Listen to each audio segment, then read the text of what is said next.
As part of activities to mark the 90th anniversary of a British Council, the agency launched what it called the 90th Youth Voices, not only to celebrate the landmark, but also to signpost its overall impact.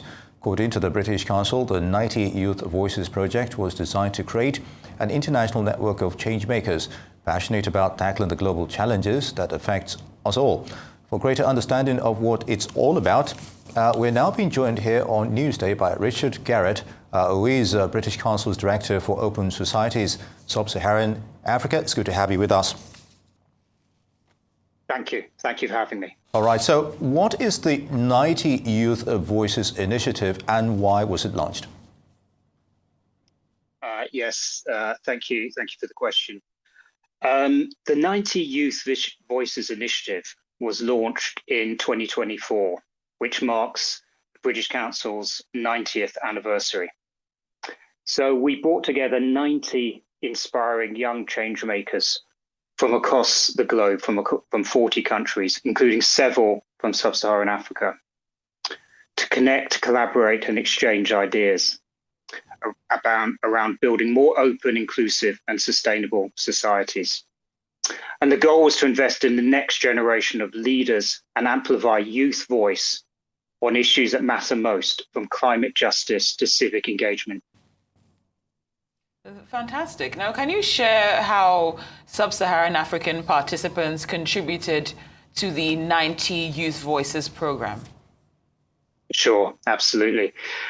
The Sub-Saharan Africa cohort brought incredible energy, insight and innovation, and there were at least 7 of them. And these young leaders, drawn from countries like Nigeria, Ghana, Sudan, Uganda and Ethiopia, represented sectors ranging from education and social enterprise to activism and the creative industries.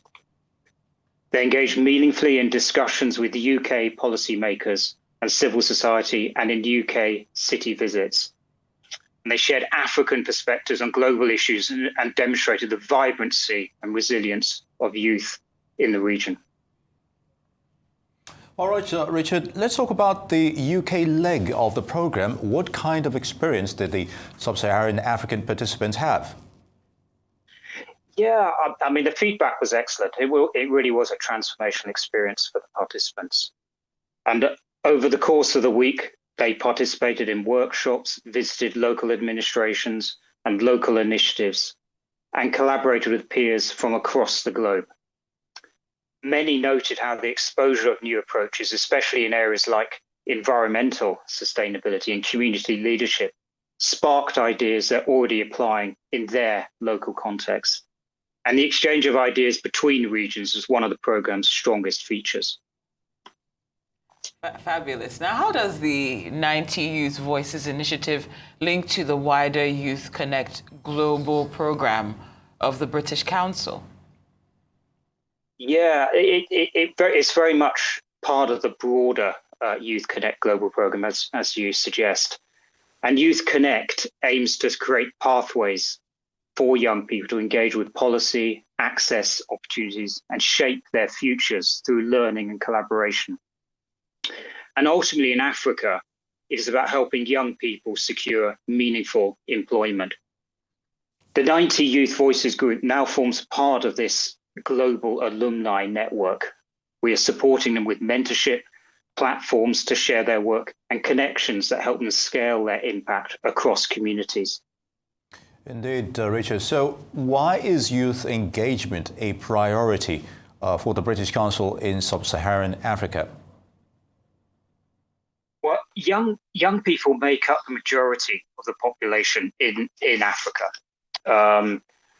And their creativity, resilience and leadership are crucial to the region's future.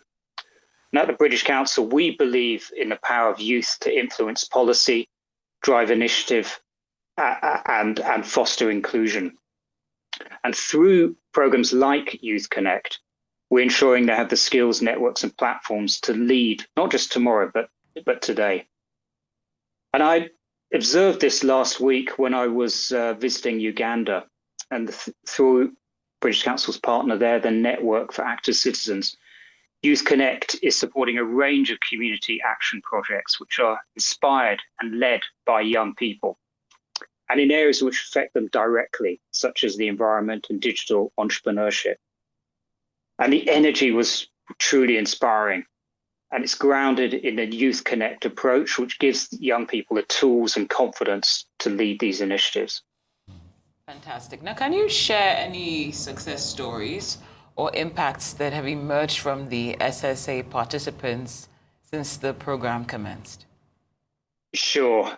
Yeah, thanks for that. I'll just give a couple of examples. I mean, in Nigeria, we had, well, there were two participants. There was Hamzat, who received training on the use of digital marketing tools for business and has since trained over 50 people living with disabilities on digital literacy with a focus on digital marketing.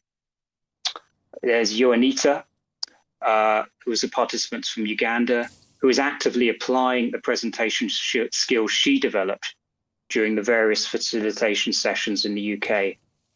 And several of the participants credited the deep listening sessions and real-life community research activities as instrumental in enhancing their leadership effectiveness. And on this point, the two participants from Ethiopia, that's Deborah and Betzelot, they're planning to bring the deep listening approach to Ethiopia and train 90 young Ethiopian voices. And this is scheduled to take place later this year to help build stronger connections among young people across Ethiopia.